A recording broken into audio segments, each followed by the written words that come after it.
Notre espèce, croyez-moi, Milord, peut être très utile à la France lorsqu'elle est en guerre.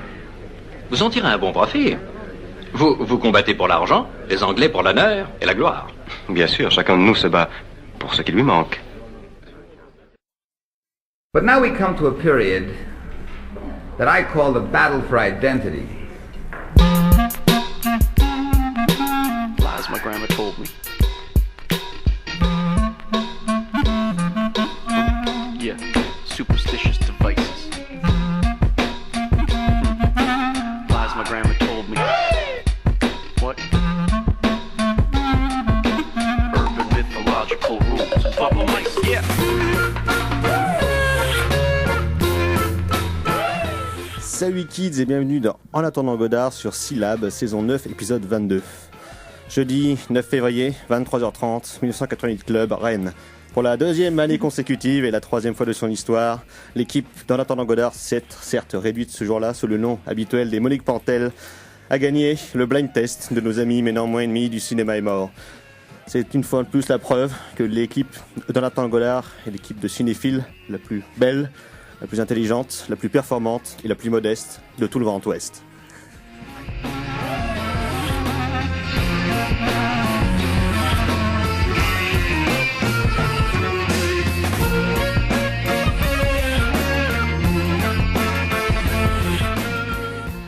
Et oui les kids, donc nous êtes dans En attendant Godard, l'équipe de Winner, faut bien le dire, c'est quand même la principale information de cette semaine du blind test du cinéma est mort, équipe réduite, parce que la majorité des membres de cette émission étaient absentes et certains membres présents ici ont été particulièrement incompétents, mais néanmoins nous avons réussi à gagner grâce à notre pugnacité et notre savoir-faire indéniable. Nous ferons un focus, on va dire, sur le cinéma de KPDP Francaoui, le cinéma de KPDP français, notamment celui des années 60. Pour parler de tout ce joyeux programme autour de cette table, donc il y a évidemment, vous l'aurez compris, les meilleurs cinéphiles du Grand Ouest. Il y a l'homme trop bien sapé, l'homme... On va dire. Comment résumer ton week-end, Thibaut? Thibaut est là. Alcoolisé. Thibaut est là. Salut Thomas, salut à tous. Et avec nous, il y a donc la personne qui trouve que les pims à l'orange, c'est vraiment de la balle, c'est Laure. Elle est tellement classe qu'elle a même des pims sur sa cravate. Voilà. Bonsoir. J'ai pas de cravate. C'est pour l'esprit. Voilà. Et donc il y a aussi avec nous... l'homme, c'est-à-dire le jeune cinéphile plus ou moins compétent dans les blind tests, mais qui néanmoins désormais possède un château à Dijon. Il y a Simon Lejeune. Salut à tous. Et à la technique, il y a toujours l'homme, le réalisateur le plus classe, qui d'après un punk bourré des Côtes d'Armor ressemble à David Bowie. Oh, ah oui. Bonsoir. Oui, mais non. C'est égal. Participer activement à cette victoire au blind test. Exactement, merci. Où j'ai rien trouvé. Oui, c'est quand même mieux que Simon Lejeune qui lui a donné 2 réponses fausses, ce qui nous a fait perdre 2 points. Donc bon, ça arrive. J'ai donné une bonne réponse, mais pas au bon endroit. Vous voyez tout ça, grâce que des gens compétents, incroyable qu'on a réussi à gagner.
Vous êtes toujours dans En attendant Godard sur Syllab et donc c'était le thème des Trois Mousquetaires, Les Ferrets de la Reine et La Vengeance de Milady, composé par Paul Misraki en 1962 pour le film de Bernard Borderie, dont il va être assez largement question dans cette section spéciale de l'émission. Donc un focus consacré au film de KPDP français, film extrêmement populaire pendant une période où le cinéma français était populaire. T'es essoufflé par je suis essoufflé. Oh putain, bordel. J'arrive plus à respirer. C'est le choc Pour tout les ça. auditeurs, Thomas dansait, faisait le conducteur, Exactement, le chef d'orchestre. le chef d'orchestre. C'est une de mes multiples casquettes, Voilà. donc outre gagnant de blind test. Donc le film de KPDP français, c'est à la base un genre vraiment littéraire, purement français. Donc la littérature notamment des romans de Alexandre Dumas, dont Les Trois Mousquetaires et Les Variations, donc 20 ans après, et Le Vicomte de Bragelonne ont été très largement adaptés au cinéma. Edmond Rostand avec Cyrano de Bergerac ou Paul Féval avec Le Bossu aussi, qui a connu plusieurs adaptations en France. Donc c'est une période ce sont des romans et des films qui se déroulent dans une période historique assez large, puisque ça va de la fin du Moyen-Âge jusqu'à la Révolution française, et notamment pendant la Renaissance et les règnes, on va dire, de Henri III jusqu'à Louis XV. C'est la grosse période qui est privilégiée par ce genre de film. Donc ce sont à la fois des romans en costume qui étaient, enfin des romans historiques et qui feront des films à costume, qui étaient publiés plutôt dans les journaux ou dans des publications assez populaires avant de d'être reliés après et devenir les grands romans que l'on connaît. Et très tôt en France, dans le monde du cinéma, ces œuvres-là vont être plus ou moins bien adaptées, donc au format de l'époque évidemment, avec notamment ce qui pourrait être considéré comme des premiers films en costume et ce qui a donné naissance plus tard à ce que certains critiques appelaient le film d'art, donc l'assassinat du duc de Guise de Le Burgui en 1908, qui était fait avec des troupes de la Comédie Française, qui évidemment avaient beaucoup énervé des gens du cinéma, qui essayaient de faire en sorte que le cinéma se détache de cet art théâtral absolument détestable, parce que a priori réservé à des gens un peu chiants, une élite, tout ça. Bref, le même genre de discours que certains pourraient avoir maintenant sur le monde du théâtre, et qui donc avait donné un peu, pas naissance, mais en tout cas impulsé un mouvement pour adapter les ouvrages de ces auteurs-là. Et ça démarre vraiment dans les années 20 avec le film de Diamant Berger, qui avait fait un film en 12 épisodes adapté des Trois Mousquetaires donc de Dumas, et après tous les autres classiques, que ce soit Le Bossu ou autres, vont être adaptés justement. Et ce genre de film-là aura un tel succès, un tel retentissement à l'étranger, qu'évidemment nos amis à Merloc, toujours dans les bons coups, vont eux aussi s'emparer de cette littérature pour faire ce qu'on appelle le swashbuckler, qui est un genre vraiment typiquement américain qui en France pourrait se référer au KPDP, mais c'est beaucoup plus large. C'est-à-dire que ça sera les films d'aventure avec Errol Flynn, notamment Le Robin des Bois de Curtis et Michael Cagley. Ça sera des films de pirates ou Le Cygne Noir aussi. Voilà, c'est ça. Ou même les Zorros, par exemple, celui de Roubaix de Mamoulian en 1940, qui est une réponse au Robin des Bois de Michael Curtis. En fait, tous ces genres-là est mis dans le genre du swashbuckler, qui est un genre de grand fourre-tout de films d'aventure. C'est surtout les studios Warner, je crois, qui font ça en Amérique. C'est tous les spécialistes. Warner et Fox, justement, essayaient de faire ça. Fox en font aussi.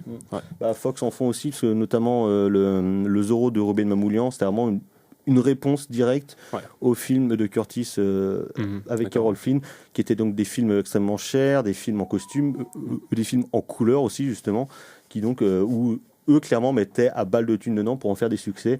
Et eux aussi ont adapté plusieurs fois les classiques français, notamment Dumas, avec Les Trois Mousquetaires. Ils nous ont, des années 40 jusqu'à il y a 4-5 ans, ils nous ont fait une pelletée adaptation plus ou moins réussie, plus ou moins habile des Trois Mousquetaires, donc, et même en faisant d'autres longs métrages comme celui de George Sidney, Scaramouche, avec... Oui, c'est ça, ouais. C'est avec Gene Kelly. Voilà.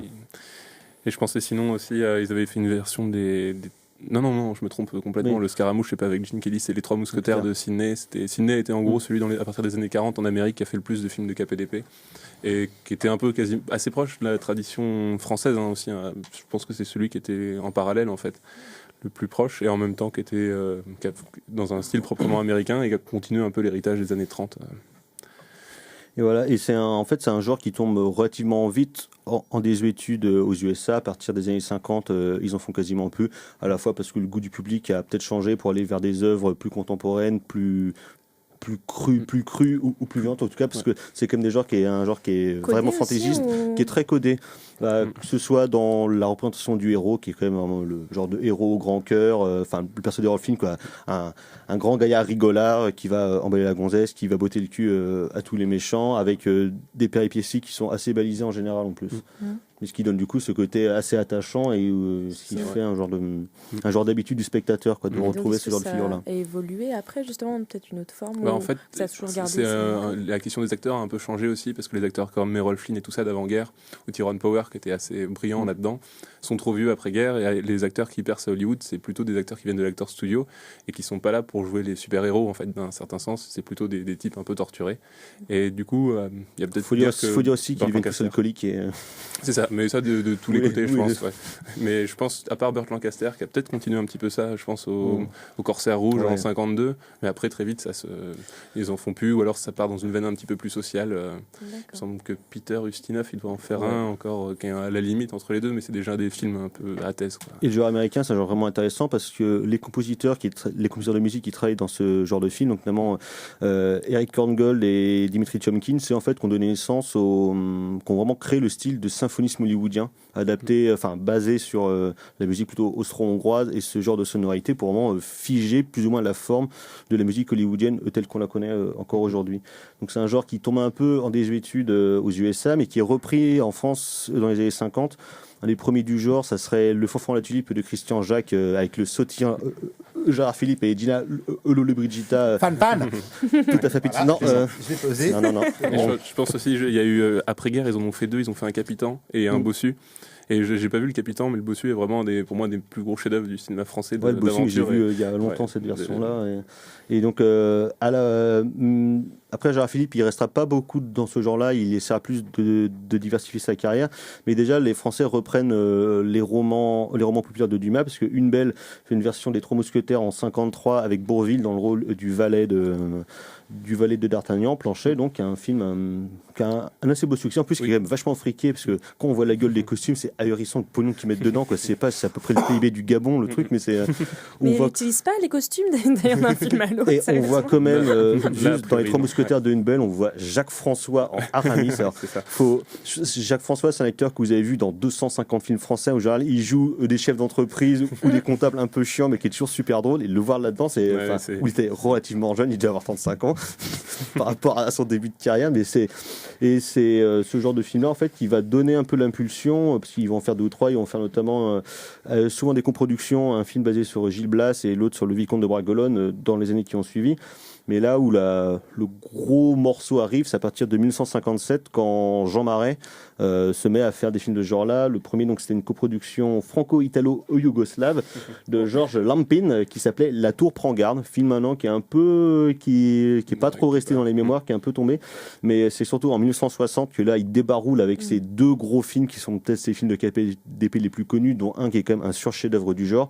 Donc, il y a d'abord Le Bossu, basé sur le livre de Paul Féval, et il y a surtout Le Capitan, donc 2 films de André Une Belle, qui devient un peu l'archétype du genre, c'est la référence, que ce soit dans sa construction narrative, dans son humour, dans les combats qui sont mis en place, dans les cascades que Jean Marais effectue lui-même. J'ai revu le film au mois de décembre, c'est vrai que c'est absolument prodigieux de bout en bout, quoi. Non, c'est probablement le plus réussi formellement. Et un truc assez rigolo aussi, c'est qu'à partir du Capitan, les personnages un peu, justement de Capitan ou de Scaramouche, un peu de théâtre de rue, en fait, vont venir dans les films de KPDP de plus en plus importants, en fait. Oui, c'est ça. Et on va avoir de plus en plus de personnages qui vont se développer comme ça dans les années 60. Oui, t'as un fort lien entre justement les troupes de troubadours finalement et le gentilhomme aussi, et comment les deux vont s'allier, quoi. En tout cas avec le capitaine Fracasse. Et ce qui base en fait, ce qui fige un peu la forme de ce genre de film. Donc c'est à la fois, comme je disais, une période entre Henri III et puis Louis XV. Donc c'est une période historique assez donnée où il y avait énormément de remous, il y avait beaucoup de complots politiques qui sont souvent mis en scène dans ces films-là, que ce soit dans Les Pardaillants après avec Gérard Barret ou bien ce genre de trucs. Donc c'est beaucoup de complots politiques, beaucoup de sous-intrigues de cours ou de couloirs, mais qui ne sont jamais redondantes et qui ne sont surtout jamais rarement ennuyantes. Ou alors qui sont exposés en tout début, par exemple, voilà, le Capitaine, c'est en limite un roman photo, quoi. On te présente les personnages, on t'explique aussi qu'est-ce qui se passe historiquement. Et donc, ce qui est au milieu de toutes ces intrigues, il y a donc le personnage qui va avoir plusieurs love interest ou sex interest à la suite et qui surtout va faire plein de bagarres. Ce qui est quand même vraiment le principal intérêt, en tout cas pour un spectateur, c'est qu'il y a énormément de combats, où les mecs s'en prennent plein la moule, mais dans certains, c'est ahurissant, quoi. Puis, il y a un côté assez marrant, c'est que les types cherchent toujours une forme de liberté, et moralement, ils sont toujours ils sont contre les gendarmes, en gros. C'est-à-dire que les trois mousquetaires, c'est déjà ça, c'est des types qui essayent de protéger une femme qui trompe son mari, enfin la reine. Et que D'Artagnan se chope. Voilà, c'est ça. Et les Scaramouche, c'est ça, c'est un type qui couche avec plein de femmes, et puis il a des ennuis. T'as toujours ce que je disais tout à l'heure, t'as toujours un enjeu politique et un enjeu amoureux ou sexuel, en fait. Et les deux vont de pair, et qui souvent sont liés. Donc, ouais, bah oui, complètement, qui justifie aussi la castagne, quoi. Et donc on parle de castagne, mais dans ces films-là, on parle aussi d'amour, et donc tout de suite on va écouter comment on parle d'amour.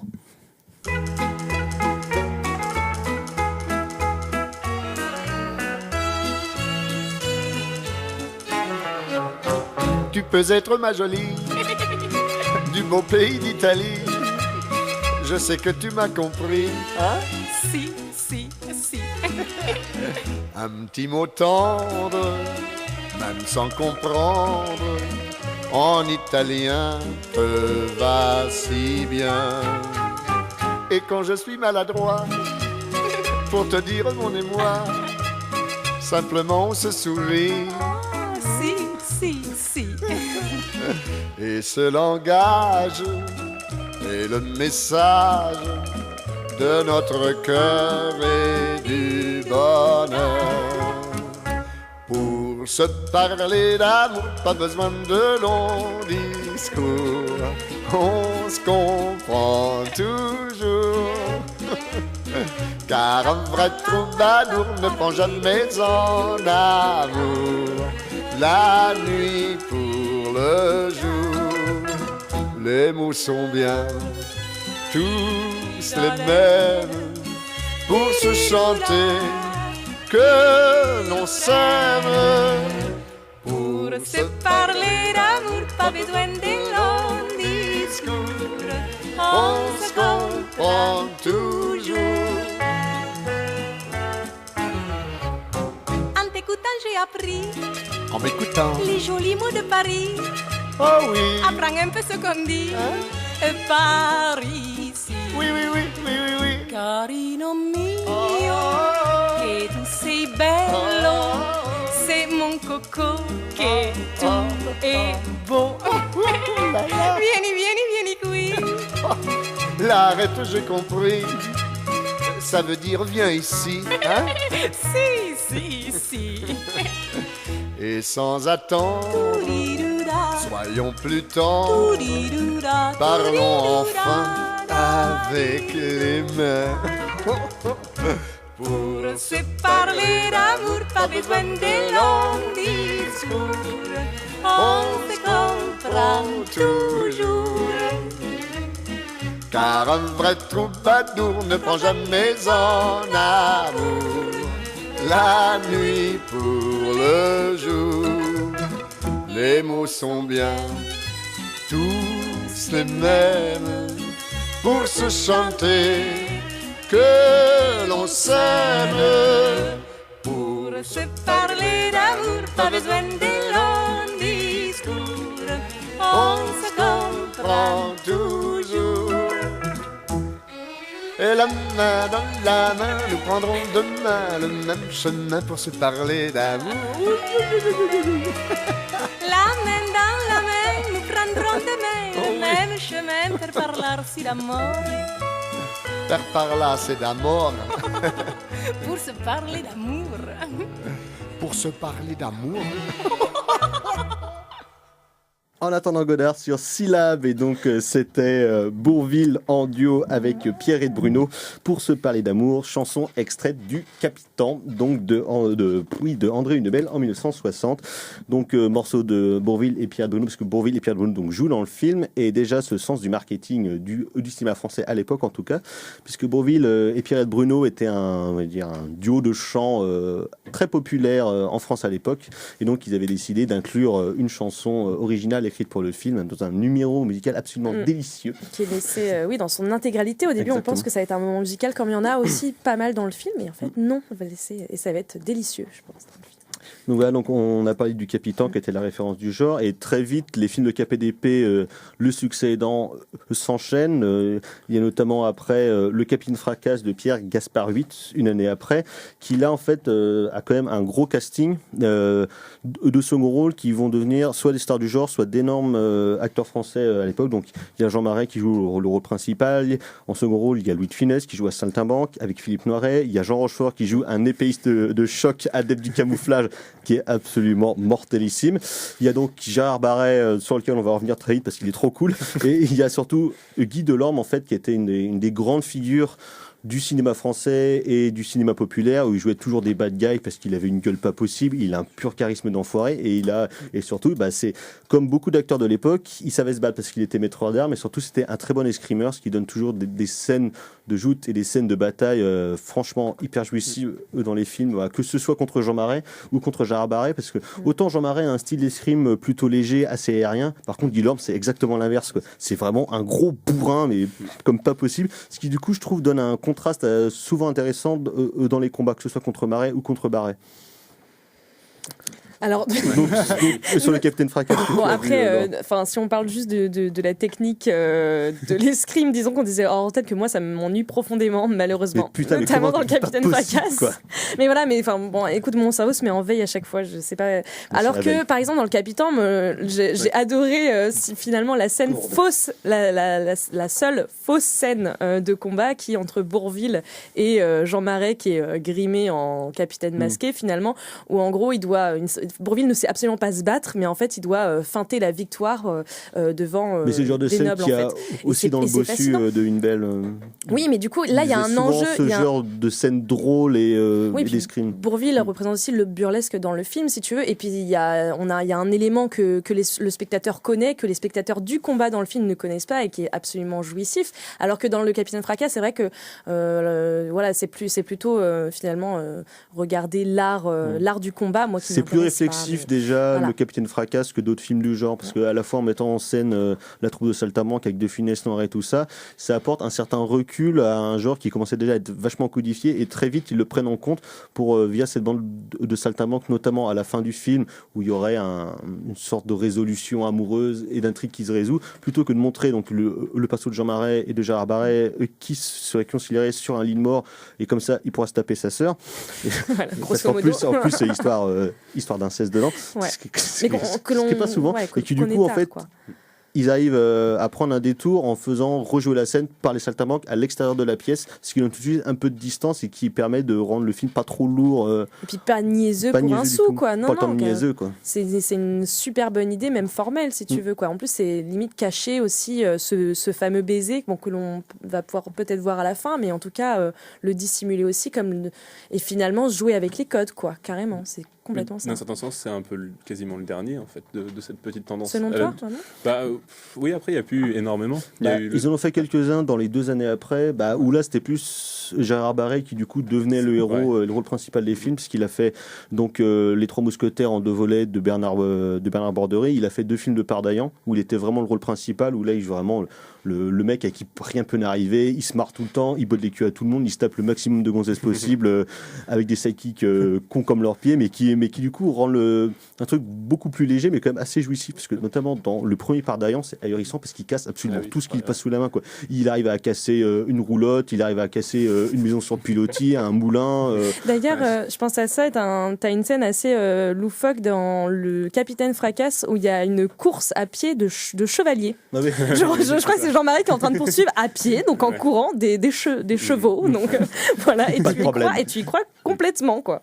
Et ça, je pensais aussi, ça rejoint un peu ce côté loufoque et l'après, mais au début, toute cette partie-là, c'était des films franco-italiens. Ouais, c'était énormément de coproduction, soit avec l'Italie, soit avec l'Espagne. Ouais, mais l'Espagne vient plutôt plus tard, en fait, parce que le Scaramouche avec Barret... C'est plus dans les films d'aventure qu'il a fait Barret par la suite. C'est ça, ouais. Et Scaramouche part déjà dans un autre truc un petit peu qui est plus proche du grand burlesque, un peu loufoque, où cette fois-ci, on va pas avoir un château précis qui va être le vrai château dans lequel on tourne, c'est-à-dire qu'il va filmer la cathédrale, je sais pas, une des cathédrales les plus importantes d'Espagne, il va filmer Chenonceau et son action va se passer là-dedans alors qu'on sait très bien que c'est faux. Il va y avoir un côté qui va être beaucoup plus...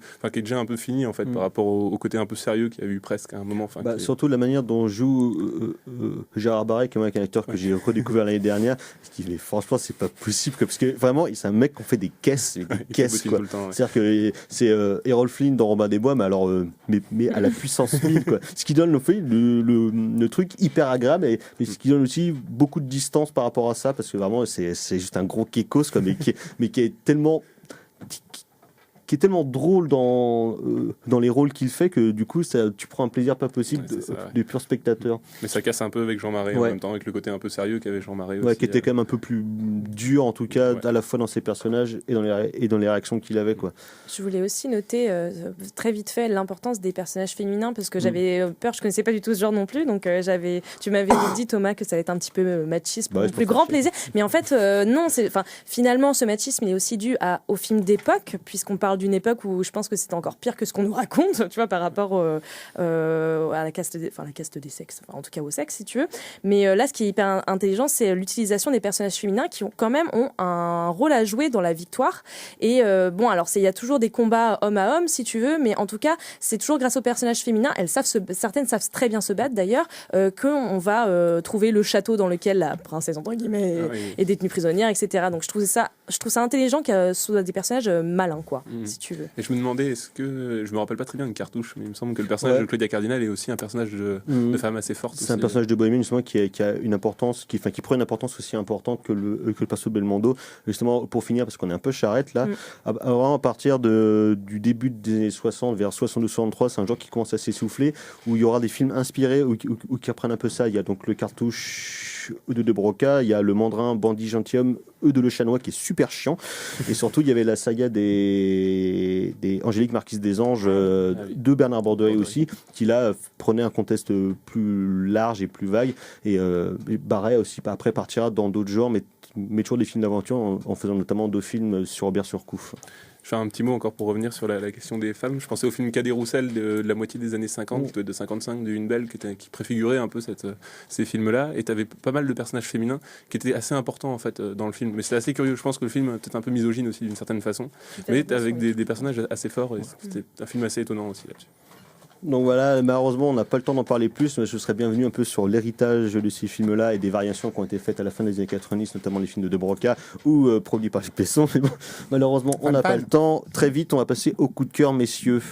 Alors moi, ça va être Billy Lynn, du coup, de Ang Lee, et puis l'épisode des excellents le ciné-club de Monsieur Bobine, qui est consacré au HFR et qui ramène un petit peu, qui cerne bien de manière très pédagogique les enjeux technologiques que le cinéma est en train de prendre actuellement. Laure. 2 coups de cœur complètement opposés, mais alors vraiment what the fuck. Le premier c'est Anchorman, The Legend of Ron Burgundy de Adam McKay avec Will Ferrell, Christina Applegate, Paul Rudd, Steve Carell en 2004, où comment un présentateur TV vedette et leader d'une équipe de branquignoles dans les 70s va voir son monde chamboulé avec l'arrivée d'une femme dans la hiérarchie. Et le deuxième c'est Ghost Dance de Ken McMullen en 1983. Je vous parle juste du casting incongru entre Pascal Augier, Jacques Derrida et Dominique Pinon. C'est un film théorique et testamentaire, j'ai envie de dire. Il y a une BO formidable et surtout ça parle vraiment de comment filmer l'invisible. Voilà. Simon Lejeune, très vite. Moi, c'est Le Solitaire de Michael Mann, qui est le seul film regardable du réalisateur. Oh, le troll. Tu es vraiment insensible et sans cœur. Moi, c'est une trilogie de documentaires qui est passée sur Arte, République et Mafia, sur la mafia corse en France. C'est absolument mortellissime, ça ferait plein de films trop bien. Gal, pour finir. Moi, c'est Chara de Naomi Kawase, qui est passé au TNB dans une magnifique copie 35 mm. Un film assez incroyable et un des meilleurs films que j'ai vu de ma vie. Voilà, merci messieurs. Prochaine édition, prochaine émission. À ciao, bonsoir. Salut. Bonsoir.